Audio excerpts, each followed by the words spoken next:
Dear students, আজি আমি অনুশীলনী 7.3 প্ৰশ্ন নম্বৰ 2 নম্বৰটো আৰম্ভ কৰিম। কি দিয়া আছে প্ৰশ্ন নম্বৰ 2 তলৰ প্ৰতিটো ক্ষেত্ৰত কেৰ মান উলিওৱা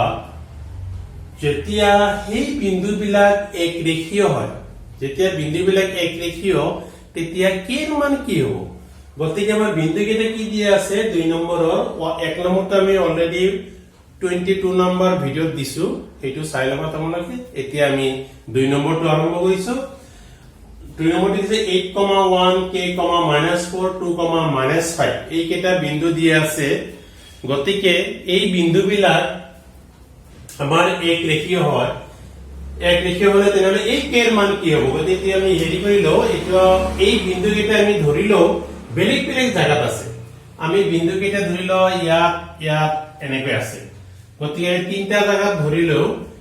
হল a b c বিন্দু কেইটাতে আমি এটা ত্ৰিভুজ বনাই ললো a বিন্দুটো হৈছে 8,1 আৰু b টো হৈছে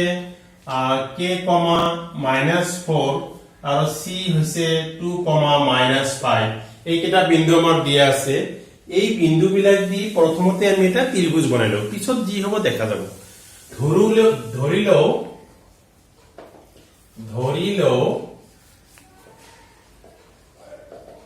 বিন্দু বিলাক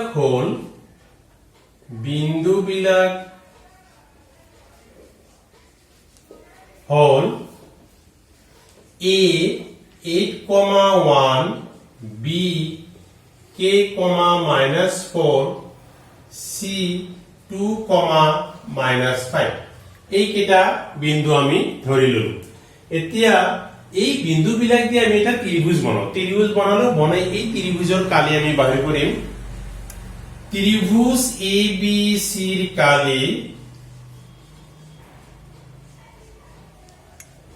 কালি ইকুৱেল টু আমি কি জানো half x1 y2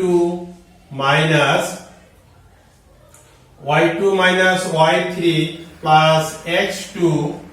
y3 minus y1 plus x3 y1 minus y2 এইটো আমি ফর্মুলা জানো x1 y2 minus y3 x2 y3 minus y1 x3 y1 minus y2 এইটো আমি জানো এতিয়া আমি ইয়াৰ পৰা আমি কি পাও ইয়াত কি দিয়া আছে x1 মানে 8 দিয়া আছে y1 মানে 1 দিয়া আছে x2 equal to k y2 equal to -4 x3 equal to 2 আৰু y3 equal to -5 এটো আমি x1 y1 ধৰি ললো এটো x2 y2 আৰু এটো x3 y3 এটো এইবিলাক ধৰি ললো এটি এই ফৰ্মুলাটো আমি বহাই দিলে আমি কি পাম ত্ৰিভুজ ABC কালি x1 মানে 8 y1 minus y2 minus y3 y2 মানে -4 y2 minus y3 -4 minus y3 means -5 এটো আমি পাই গলো প্লাস x2 মানে k y3 minus y1 মানে -5 minus y1 is 1 plus x3 2 y1 minus y2 y1 1 minus this 1 minus -4 এটো আমি পাই গলো এতিয়া 1/2 8 -4 plus 5 k -6 2 1 plus 4 minus plus হৈ যাব 1 plus 4 এতিয়া 1/2 8 into 1 এটো হ'ব আমাৰ -6k আৰু এটো হ'ব 2 into 5 পাই গলো এতিয়া আমি কি পাম 1/2 8 - 6k plus 10 so এইটো আমাৰ কি হ'ব 1/2 8 8 আৰু 10 প্লাস কৰিলে 18 হৈ যাব তাৰ পিছত এটো হ'ব -6k এতিয়া আমি এই হাফ দি পূৰণ কৰি দিও half into 18 half into 6k so এইটো হ'ব আমাৰ 9 এইটো হ'ব আমাৰ 3k এইখানে আমি পাই গলো সো আমি শেষত কি পালো ত্রিভুজ ABC ৰ কালি পালো 9 - 3k এইটো আমি পাই গলো এতিয়া আমাৰ অতএব আমি কি পালো অতএব ত্ৰিভুজ ABC ৰ কালি আমি কি পালো 9 - 3k এতিয়া কথা হল ইয়াত কৈ দিছে বিন্দু কেইটা এক ৰেখীয় আমি বিন্দু কেইটা বেলেগ বেলেগ জায়গা ধৰিছো ধৰি এইটো আমি কালি পালো এতিয়া এক ৰেখীয় মানে এই বিন্দু যদি ইয়াত থাকে কি হ'ব আমাৰ ঘটনাটো যদি আমাৰ এই বিন্দুটো এইটো আমাৰ BC আছে এক ৰেখীয় মানে এইটো যদি আমি জোৰ কৰি টানি আনি ইয়াত থৈ দিও ইয়াত কৰবাত থৈ দিও এই বিন্দুটো তেতিয়া কি হ'ব এক ৰেখীয় হৈ যাব তেতিয়া ত্ৰিভুজৰ খবৰে নাথাকিব ত্ৰিভুজৰ কালি কি হ'ব 0 হৈ যাব যেহেতু বিন্দু কেইটা এক ৰেখীয় কৈছে গতিকে আমাৰ এটা ৰেখা থাকিলে ত্ৰিভুজ নহবই গতিকে ত্ৰিভুজৰ কালিটো 0 হ'ব এতিয়া আমি যেহেতু বিন্দু কেইটা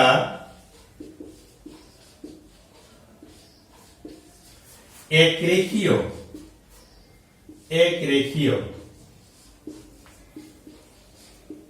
অতএব ত্ৰিভুজ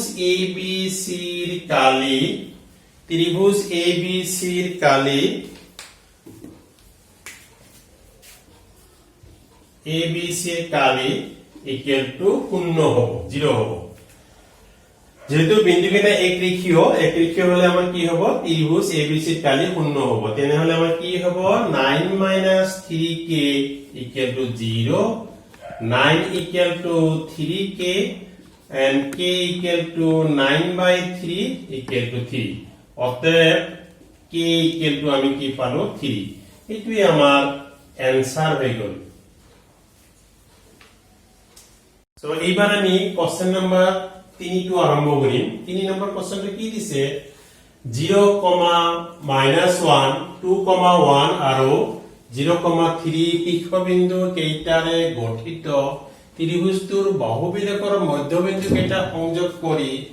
গঠন কৰা ত্ৰিভুজটোৰ কালি নিৰ্ণয় কৰা সেই ত্ৰিভুজটোৰ কালি আৰু প্ৰদত্ত ত্ৰিভুজটোৰ কালিৰ অনুপাত নিৰ্ণয় কৰা এতিয়া আমি এইটো এটা ত্ৰিভুজ বনাই ললো ABC এই বিন্দু কেইটা আমি ABC ধৰি ললো ABC এটা ত্ৰিভুজ বনাই ললো এই ABC ত্ৰিভুজৰ এইবিলাক মধ্যবিন্দু BC ৰ মধ্যবিন্দু P ধৰিছো AC ৰ মধ্যবিন্দু Q আৰু AB ৰ মধ্যবিন্দু R ধৰি লৈছো এই মধ্যবিন্দু কেইটা সংযোগ কৰি আৰু এটা ত্ৰিভুজ পাইছো এই ত্ৰিভুজটোৰ আমি কালি বাহিৰ কৰিব লাগে তে প্ৰথমতে আমি কি কৰিম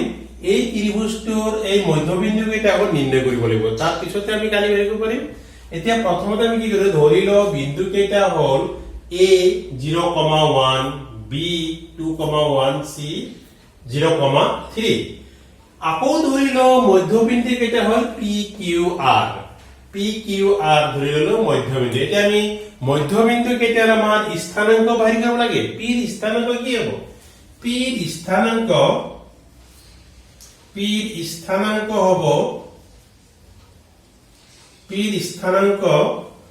কি হ'ব আমি মধ্যবিন্দু স্থান কেনে কৰে a2 + a2 ডিভাইডিং বাই 2 a2 + a2 ডিভাইডিং বাই 2 2 + 0/2, 1 + 3/2 1 + 3/2 এইটো হ'ব আমাৰ 2/2 4/2 তাৰ মানে 1,2 পাই গলো আমি P বিন্দুটোৰ স্থানাংক কি পালো 1,2 এতিয়া আমি কি পালো 1,2 পাই গলো এটা লিখি থৈ দিলো Q বিন্দুৰ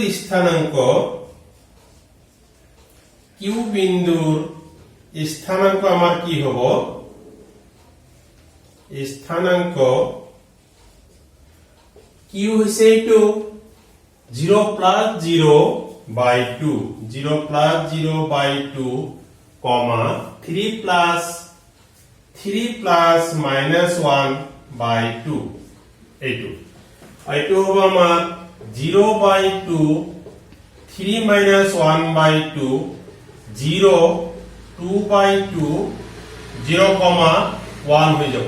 2/2 মানে 1 হৈ যাব তো মানে এই বিন্দুতে আমি কি পালো 0,1 পাই গলো এতিয়া আমাৰ r বিন্দুৰ স্থানাঙ্ক বাহিৰ কৰিম এই r বিন্দুৰ স্থানাঙ্ক হ'ব r বিন্দুৰ স্থানাঙ্ক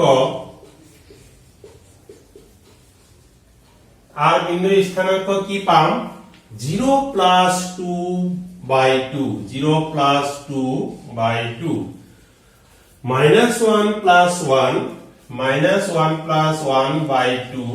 এইটো হ'ব 2/2 এইটো হ'ব 0/2 এইটো হ'ব 1,0 পাই গলো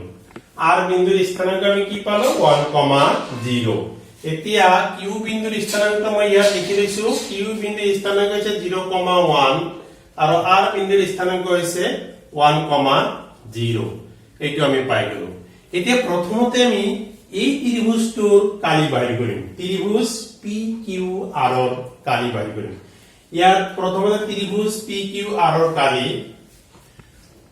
ত্ৰিভুজ PQR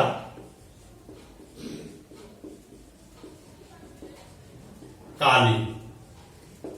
ইকুৱেল টু ফৰ্মুলা আমাৰ একে থাকিব x1 y2 minus y3 plus x2 y3 minus y1 plus x3 y1 minus y2 এইটো আমাৰ ফৰ্মুলা হৈ গল এতিয়া ইয়াত কি হ'ব x1 p মানে x1 y1 ইয়াত x1 equal to 1 y1 equal to 2 x2 0 y2 equal to 1 x2 y2 পাই গেল এবাৰ x3 equal to 1 y3 equal to 0 পাই গেল গতিকে অকল আমি এটো x1 y1 x2 y2 x3 y3 পঢ়াই দিলো এতিয়া আমি বঢ়িয়াকৈ ফৰ্মুলাটো বহাই দিম হাফ ইনটু x1 মানে কি 1 y2 minus y3 1 minus 0 plus x2 মানে আমি কি পাম x2 মানে এ বঢ়িয়া 0 x2 মানে 0 মানে আমার টেনশন নাই কামে নাই y3 minus y1 y3 মানে 0 ইয়া 0 ৰ বজাৰ লাগি গৈছে y3 minus y1 এইটো পাই গেল এইবাৰ x3 মানে 1 y1 minus y2 y1 কি আছিল 2 minus 1 এইটো আমি পাই গলো এতিয়া আমাৰ বঢ়িয়াকৈ এনসাৰ আমাৰ মাজত আহি আছে 1 এইটো 0 এইটো 2 minus 1 1 into 1 1 পাই গলো তাৰ মানে কি পালো 1 into 1 plus 1 2 এইটো আমি 1 পাই গলো অতএব ত্রিভুজ PQR ৰ কালি কি পালো 1 বৰ্গ একক এইটো আমাৰ এটা এনসাৰ হৈ গল আমাৰ কি কৈছে প্ৰশ্নটোত এই শীৰ্ষবিন্দু কেইটাৰে গঠিত ত্ৰিভুজটোৰ বাহুবিলাকৰ মধ্যবিন্দু কেইটা সংযোগ কৰি গঠন কৰা ত্ৰিভুজটোৰ কালি নিৰ্ণয় কৰা এই ত্ৰিভুজটো আমি মধ্যবিন্দু কেইটা সংযোগ কৰি যেটো ত্ৰিভুজ পালো এই ত্ৰিভুজৰ কালি হল 1 বৰ্গ একক এতিয়া আমাৰ প্ৰদত্ত ত্ৰিভুজটোৰ কালি বাহিৰ কৰিব লাগে এতিয়া আমি ত্ৰিভুজ ABC ৰ কালি বাহিৰ কৰিম ইয়াত ABC ত্ৰিভুজেৰ কালি বাহিৰ কৰিম ইয়াত x1 equal to 0 y1 equal to -1 x2 equal to 2 y2 equal to 1 x3 equal to 0 y3 equal to 3 এইটা আমি ধৰি ললো এটো x1 y1 এটো x2 y2 আৰু এটো x3 y3 ত্ৰিভুজ ABC ৰ কালি কি হব half into x1 y2 minus y3 plus x2 y3 minus y1 plus x3 y1 minus y2 এইটো আমাৰ ফৰ্মুলা এতিয়া আমি মনে মনে ভ্যালু কেটা বহাই দিও মান কেটা বহাই দিও সব আমাৰ ভাগ্যত কি হয় x1 মানে 0 y2 মানে 1 y3 মানে 3 plus x2 মানে 2 y3 মানে 3 minus y1 মানে minus 1 plus x3 মানে x3 মানটো হৈছে আমাৰ 0 বঢ়িয়া 0 মানে আমাৰ কাম কমি গল কিছু 0 y1 minus y2 minus 1 minus 1 এইটো আমি পাই গলো এতিয়া আমাৰ কি হল half into 0 2 3 plus 1 0 এতিয়া আমাৰ 1/2 এইটো 2 into 4 হৈ গল 2 into 4 এই 2 to cancel আমি 4 বর্গ একক পাই গলো বর্গ একক এই ডাঙৰ ত্ৰিভুজটোৰ কালি কি পালো 4 বৰ্গ একক তেতিয়া আমাৰ কি কৈছে এইটো ত্ৰিভুজ এই সৰু ত্ৰিভুজ আৰু ডাঙৰ ত্ৰিভুজৰ অনুপাত কি হ'ব এতিয়া আমি কি লিখিম এতিয়া আমি কি আমাক কি কৈছে প্ৰদত্ত এই ত্ৰিভুজটোৰ কালি আৰু প্ৰদত্ত ত্ৰিভুজটোৰ কালি অনুপাত নিৰ্ণয় কৰিব এই ত্ৰিভুজ মানে P2ৰ কালি এতিয়া আমি কি পাম ত্ৰিভুজ PQR ৰ কালি বাই ত্ৰিভুজ ABC ৰ কালি ত্ৰিভুজ ABC ৰ কালি কি হ'ব আমি এইটো পাইছিলো 1 আৰু এইটো পাইছো 4 গতিকে আমাৰ ৰেশিওটো হ'ব 1:4 অতএব ত্ৰিভুজ PQR ৰ কালি is to ত্ৰিভুজ ABC ৰ কালি equal to 1:4 এইটোই আমাৰ आंसर হৈ গল গতিকে এইটো তোমালোকে মনত ৰাখিবা যদি এইটো যিমান কালি হয় কাৰণ ইয়াত টোটাল 4টা ভাগ আছে এটা ভাগে পাইছো তাৰ 4 গুণ বেছি হ'ব মই প্ৰথমটোৰ এইটো কালি পাইছো 1 ইয়াক 4 দি ইনটু কৰিলে হ'ব 4 এইটো যদি আমি 2 পাও তেন 4 দি ইনটু কৰিলে 8 হ'ব গতিকে এইটো আমাৰ নিৰ্ণয় ৰেশিও হৈ গল অনুপাত হৈ গল ত্ৰিভুজ মাজৰ ত্ৰিভুজ আৰু ডাঙৰ ত্ৰিভুজটোৰ কালি প্ৰদত্ত ত্ৰিভুজ আৰু ত্ৰিভুজ এইটো আৰু প্ৰদত্ত ত্ৰিভুজটোৰ কালিৰ অনুপাত হ'ব 1:4 গতিকে ছাত্ৰ ছাত্ৰীসকল নিশ্চয় বুজি পাইছা যদি বুজি পাইছা মোৰ চেনেলটো অলপ পাৰিলে সাবস্ক্ৰাইব কৰিবা আৰু ভিডিঅ'বোৰ অলপ লাইক কৰি দিবা আৰু পাৰিলে বেল আইকনটো বজাই দিবা ধন্যবাদ